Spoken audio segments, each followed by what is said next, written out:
Praise the Lord. ஆண்டவராகிய இயேசு கிறிஸ்துவின் நாமத்தினாலே உங்கள் யாவரையும் இந்த மாதத்தின் முதலாம் நாளிலே வாழ்த்தி ஆசீர்வதிக்கிறேன்.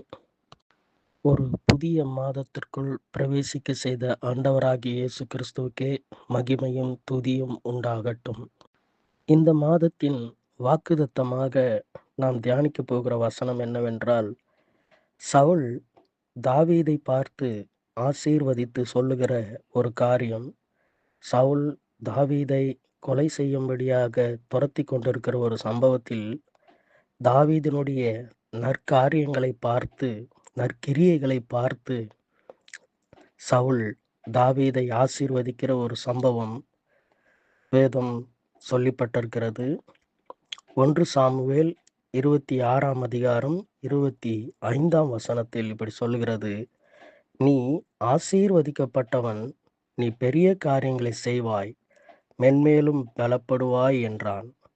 சவுல் தாவீதை பார்த்து ஆசீர்வதிக்கிற இந்த காரியம். கர்த்தரால் ஆசீர்வதிக்கப்பட்டவன் பெரிய காரியங்களை செய்ய முடியும், மென்மேலும் பலப்படவும் முடியும். அது மாத்திரமல்ல, 2 சாமுவேல் 5ஆம் அதிகாரம் 10ஆம் வசனத்தில் சொல்லப்பட்டிருக்கிறது: தாவீது நாளுக்கு நாள் விருத்தி அடைந்தான், சேனைகளின் தேவனாகிய கர்த்தர் அவனோடு இருந்தார். பிரியமானவர்களே, இந்த மாதத்தில் சேனைகளின் கர்த்தர் உங்களோடு கூட இருந்து எல்லா காரியத்திலும் விருத்தி அடைய செய்வாராக. நீங்கள் ஆசீர்வதிக்கப்பட்டவர்களாய் இருப்பீர்களாக என்று வாழ்த்தி உங்களை ஆசீர்வதிக்கிறேன். கர்த்தர் அப்படியே உங்கள் வாழ்க்கையில் செய்வாராக. ஆமேன், ஆமேன்.